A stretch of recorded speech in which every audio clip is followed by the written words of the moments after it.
We're a day removed from UFC 303, and it's time to match up all the fighters on the card, starting with the main event man, Alex Pereira, the no-brainer. You give him Magomed Ankalaev at the end of the year or even January 2025. Long unbeaten streak for Ankalaev. He deserves his title shot. He's taken out the lower half of the top 10, and yeah, longest unbeaten run in, I guess, light heavyweight history behind Jon Jones. And Pereira, he's only beaten champions so far in impressive fashions. Now he has a chance to, test himself against the grappling and fight a, I guess, worthy contender. An unbeaten contender so far. So, yeah, it's the right fight. You don't move Pereira up to heavyweight right now with the Jones and Aspinall situation. If he defends this one, though, unless some people get some wins, maybe the Jamal Hill fight, just for the sake of it, they make it. Maybe Khalil Roundtree with one more win, even though he is highly overrated, but we'll put that aside. If he gets another win, maybe they'll shove him up to Pereira, but who knows. As of right now, this is what should happen next. Pereira Ankalaev, not in Abu Dhabi, at the end of the year, December, wherever they want to do it, I don't know. December, January, Pereira Ankalaev. Now, as for the loser, Yair Prochazka, he wants a new start, he wants to be a new fighter, and you be a new fighter, and you're gonna be a new fighter when you move weight classes, and you give him Paulo Costa as an introduction to middleweight. Now, why are you giving him the number 8 or 7th ranked Paulo Costa? Isn't Paulo Costa 1-4? This guy's a former champion, only lost to Pereira. Well, apparently, Paulo Costa only takes the big fights. He's taken what? He got Strickland after losing to Whitaker, which makes no sense. And those two were given after he beat Luke Rockhold, coming off a 3-year layoff. Doesn't make sense how Paulo Costa got away with it. I guess the memes are working in the offices of the UFC, but you bring Yair in. Paulo Costa also, he likes the big fights, and, you give him something unique. You give him a big name, a formidable name, and you do this also towards the end of the year, or maybe even February. That could be a good timeline. February next year. Yair Prochazka needs to heal up after that KO because he was stumbling everywhere. He's going to go meditate. He's going to do all his shit. And Paulo Costa, he'll stay training, he'll stay ready, and this is a perfect introductory for Yair Prochazka to go up to middleweight. Both outcomes benefit them because then you get either Paulo Costa back on track or a new middleweight contender. And Yair Prochazka, after he beats Paulo, he's 1 win away. And, he knows Adesanya. He probably wants a good fight with Duplessis. He also had some beef with Chimaev if he gets healthy and fights. That could be a good fight down the line too. Robert Whitaker too. All the stuff is there for Prochazka. The move should be to middleweight. If they're not going to move him to middleweight, then do the Jamal Hill fight sometime, whenever. But I think Paulo Enrique Costa should be the next move. Now, moving on to our co-main event winner, the man with so much balls. Both of the guys had balls in Ige and Lopes. Who are we going to give him? People have been saying rebook the Brian Ortega fight for the spear. Move that guy to lightweight. Give him a lightweight fight.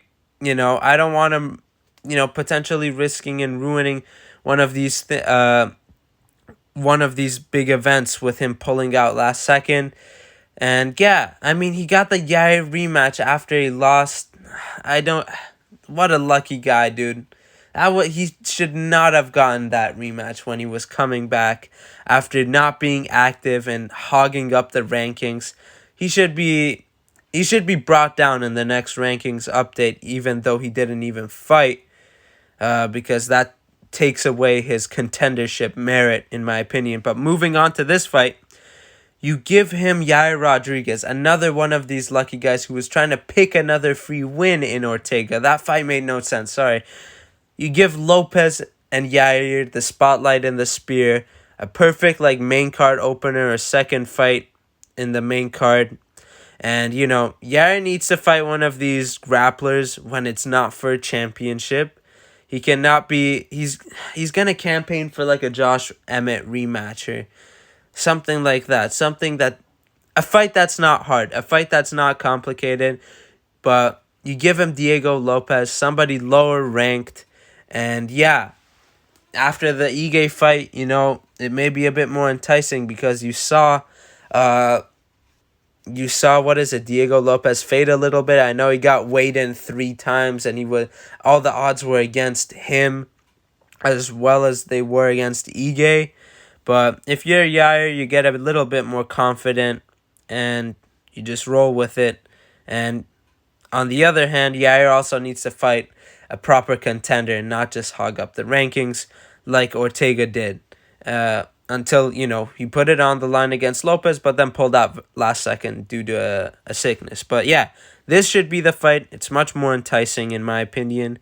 And yeah, 2, I guess, more actual Mexicans on the Sphere card as well because Ortega's in Los Angeles. Now, as for Dan Ige, he was booked against Chepe. He still is booked against Chepe. Just move it to the Sphere. That's it. What more is there to say? You move this to the Sphere and you put it on the prelims and you shine up Ige as well. You shine up Ige as well because he did you a big favor. And if you're the UFC, yeah, he did you a big favor. Just move the fight. Simple as. Now, Roman Dolidze, for the people who saw in Dominic Reyes' story, he called out Dolidze for the Sphere. Also, I think this could be a perfect prelim headliner on the Sphere card. Dominic Reyes, I don't want him going up against a power puncher. I don't want him to be fed against Johnny Walker and for him to knock out Johnny Walker. And, both of the chins are going to be on the line in that fight. I don't want that to happen. I don't want him to also KO Smith. I want him to, propel himself back up the rankings and do it against Dolidze, whose striking is shit. It's fucking dog shit. How is he a ranked fighter in 2 weight classes? Disappointing. But, yeah, I think, Dominic Reyes has decent enough takedown defense. Stuffed a bunch of Jones's shots early on in the fight. And even later on, he didn't give Jones a chance to work his way. So, Dolidze doesn't, he isn't the best in the takedown department. I know he's landed some, but his grappling's his main asset. But, it's a good fight for Reyes and a good fight for the Sphere. What can I say? So, yeah, moving on. Anthony Smith looked dog shit. You give him another prospect in the Alonzo Menifield versus Azamat winner. I'm still tossed up about that fight. I just put Azamat's picture. Whoever the winner is, you give him Smith. Who really cares? Moving on. He's the GOAT, though. Still. The Man versus Vieira is the next fight. Macy Chasson. I don't know what my thoughts are about her. Her. Her. I don't get it, but she was booked against Vieira, I saw, and you can just rebook that. It makes sense. They're not going to be in the title picture with Kayla Harrison and Juliana Pena around, and even Amanda Nunes lurking in the wings. Just book this fight. Hopefully not as an Apex main event. Dear God, no, please. But, main card of a fight night somewhere. And then as for Shitara, doesn't look like Misha Tate's going to be coming back anytime soon, even though she's coming off a win. So whenever the cut heals up, you do, I guess, 2 grapplers, and you pair them against each other, and you see what happens. And Tate and Bueno Silva, you do that. Now, on to Ian Garry. It's a no-brainer fight, man. It's the no-brainer fight. Don't do him against Shavkat. You do Shavkat versus Usman or JDM. And then you do Garry versus Covington, and you don't give Covington a way out against Stephen Wonderboy Thompson. This is the fight, and if they're booking Whitaker versus Chimaev, which could, if they're putting Usyk versus what is it? Usyk vs. Pantoja as a main event. Whitaker versus Chimaev is a pay-per-view main event, and they put that as a fight night headliner. And I think you could do the very same thing with this fight. 5 rounds in Ireland. Bring this fucking fight to Ireland. And, they were willing. They showed that they wanted to do a press conference in Ireland. Why not bring a big fight like this to Ireland in a main event of some sort? So, I mean, the likelihood of this fight happening is, slim, because Colby Covington is a pussy at the end of the day, in recent time at least. So, yeah, but this is the no-brainer fight that should happen and should have been happening, on the 303 card as well. Now, MVP, and here's my hot take with what you should do with MVP. He's known for being the can crusher. He came into the UFC and you give him 2 of your best guys. Or, Kevin Holland, as much of a pushover he is, he's not a pushover. He's like he's a certified gatekeeper. And MVP got past him 2-1, beat him, and then lost 2-1 to Garry. So, give him a can. That's what I want to get to. Fuck my explanation there. Just give him a can and give him a striker who's credible enough to the matchmakers. A lot of fight fans will see this and see, oh, a can. But to the matchmakers, they'll see, oh, Trey Waters is 2-0 in the UFC. He's a great striker. Oh, give him MVP and potentially get a highlight off MVP in the UFC, because that's something we haven't had. He's landed a few spinning elbows and 1 right hand against Ian Garry, but come on, get a highlight out of him. And with a tall, rangy striker in Trey Waters, no grappling will happen. And I said striker, not a good one. Robbery win against Billy Goff, and only beat Josh Quinlan, who, Danny Barlow, and I guess Danny Barlow made him look easy, and Adam Fugit, or whatever, he struck with him, and, it just showed that, Trey Waters' win against Josh Quinlan didn't, it wasn't anything new or impressive. So, the guy, but he does have those 2 wins, and it'll be a cool highlight. Imagine if MVP darts in and lands on a 6-foot whatever welterweight, and he just crumbles, and you get a big highlight out of MVP, and then you look back to the rankings. They're doing the same treatment for Calvin Kattar. They gave him Kyle Nelson, who does not deserve a ranked matchup. You do the same thing here. I know it's not what the fans will want, but in my opinion, it'll pay off. It'll pay off once it happens. Now, Joe Pyfer, perfect call out. Paul Craig, this is the right name. It's a veteran, and it's a good name on the resume. You get this. Maybe you look at one more fight before the rankings, or even a bottom, number 15 or something like that. Whenever, the fight happens, yeah. Paul Craig will easily lose this one. I'll give my prediction here. He has 0 chin, and, yeah. Joe Pyfer with the perfect call-out. You know what I'm saying? I didn't mean to say that like Nate Diaz. It just came out. Whatever. But, hey, Barrera lost. You give him Dumis. Certified hood. Dumis. And, yeah, they're both coming off, I guess, some big knockout losses. And, yeah, I mean, Dumis, he had the broken nose against Ruzaboyev, eye poke as well. And Barrera got brutally knocked out. And, yeah, it'll be a striker's delight on the early prelims of some pay-per-view. Anyway, moving on. Andre Fely and Muhammad Naimov should be the next fight. Now you may be saying, whoa, he's coming off a win, Fely. And you're giving him a guy coming off a submission loss to bantamweight. Well, Fely's win was controversial. Let's get that out of the way. And his chin doesn't exist. I know Swanson, didn't knock him out, but he's 40-year-old Swanson landing, pretty nice shots on him. And Fely wasn't defending them whatsoever. Naimov, grappler, decent power striker on the back foot. And, usually Fely gets, people run into him and KO him. Ige did it. Yair did it. Pretty much everyone does. I think Brito did it as well in kind of similar fashion. But Naimov kind of sits back and does it. That kind of spin kick against that dude he got. I wouldn't, credit that too much because the guy also got injured. But yeah, you do this fight. Grappler versus grappler for the most part. And you do that whenever you want. And as for Swanson, you give him Bruce Leroy, battle of two legends, two names that have been around. They're both coming off.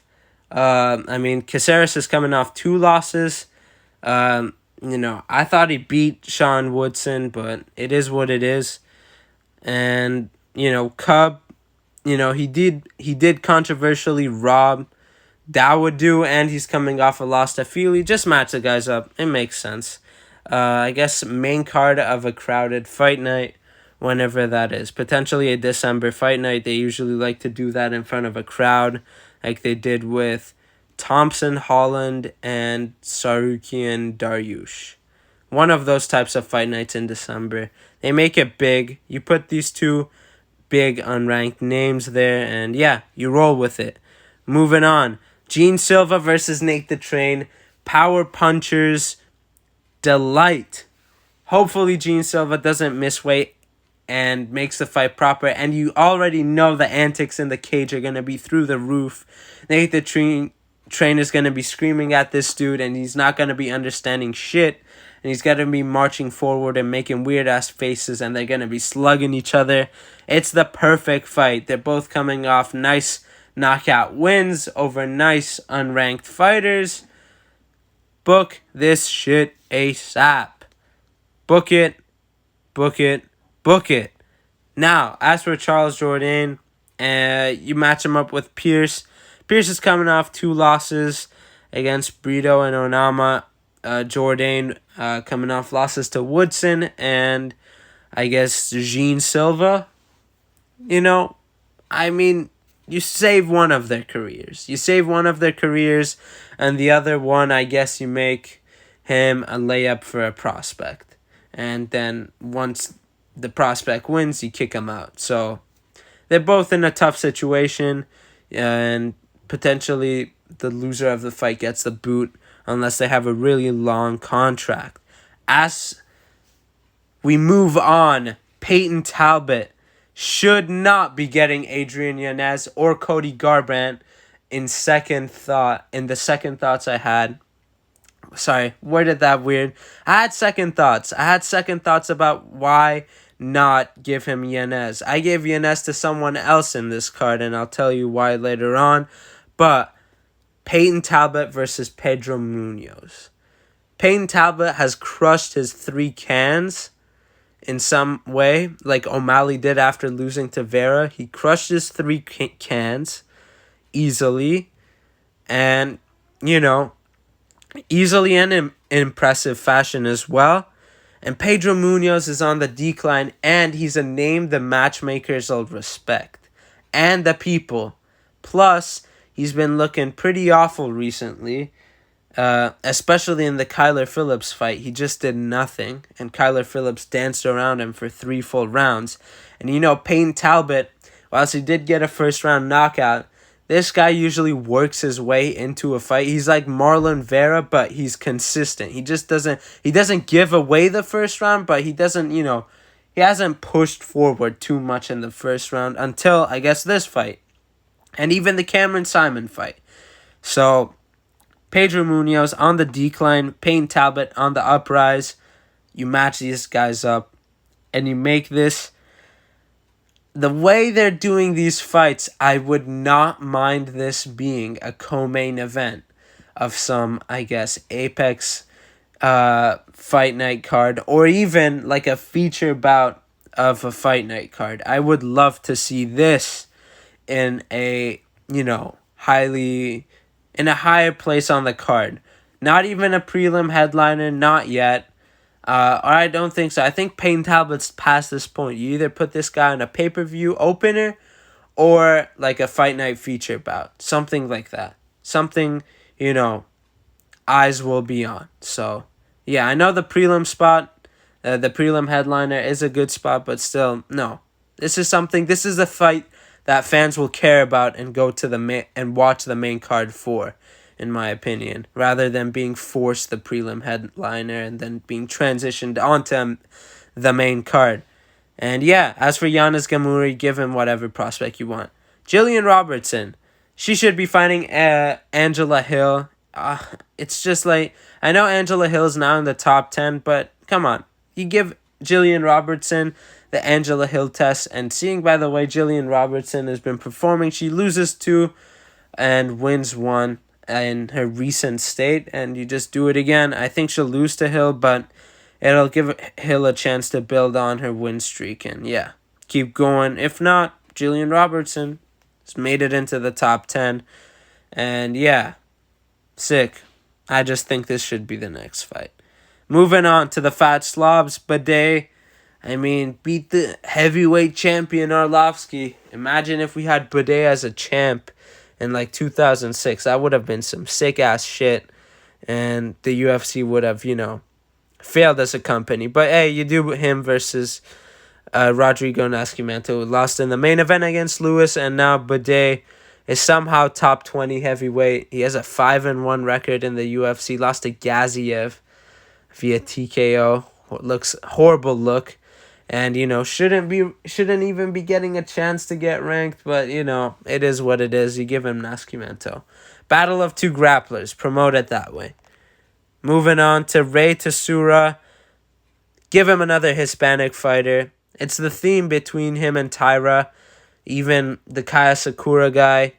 I hope he gets Brandon Moreno or Brandon Royval. Just for the memes. You do the same thing here. You give him CJ Vergara. Same path as Tyra. What can I say? It's a good fight. Vergara, he lost to Almabaev. Give him another prospect. He's not worth promoting. He missed weight as well for one of his fights. And what is it? Daniel Lacerda almost put him out. Yeah, you chuck him to the Japanese dude with good grappling. And yeah, see what happens. As for Carlos Hernandez, you give him Jake Hadley. Both on 2-fight skids. But Hernandez is the better fighter out of them, in my opinion. And yeah, but either way, loser exits stage left. They're both on 2-fight losing streaks. They both haven't gotten, impressive wins in the UFC. They've only lost to impressive people. And yeah, you keep one and then you kick out the other. And yeah, moving on. Vinicius Oliveira versus Adrian Yanez. Give Adrian Yanez to Vinicius Oliveira. Give him another striker. No, give him a pure striker in some kind of way. Because Adrian Yanez, there's no chance of him going to be that's going to push him to grapple. He has the size of a flyweight, and he needs to deal well with light kicks and fight someone with some range. I don't want Adrian Yanez being the guy crushing cans. They got to distribute the cans, not just give them to one fucking guy. You give him a prospect for once. Not like, he lost to Rob Font and then got Jonathan Martinez, who was ranked higher than him, after not having an impressive stint at all. Like, he beat Randy Costa and Tony Kelly and whatever, those guys, Rob Davey Grant. No, I changed my mind. I don't want Yanez versus Talbot. I want Yanez versus Oliveira, and then Talbot versus Pedro Munoz. Yeah. And then the final fight that we're going to make is Ricky Simone. He's fallen off somehow. I don't even know what happened. I guess just time. Whatever. Give him John Castaneda. It's just, they're both coming off losses. And, yeah, put this on a prelim. And put him on some prelims. I don't know. What do you want me to say about this fucking fight? Just make it. Just make the fight. It's the right fight to make. We don't make fights at the night of the fight.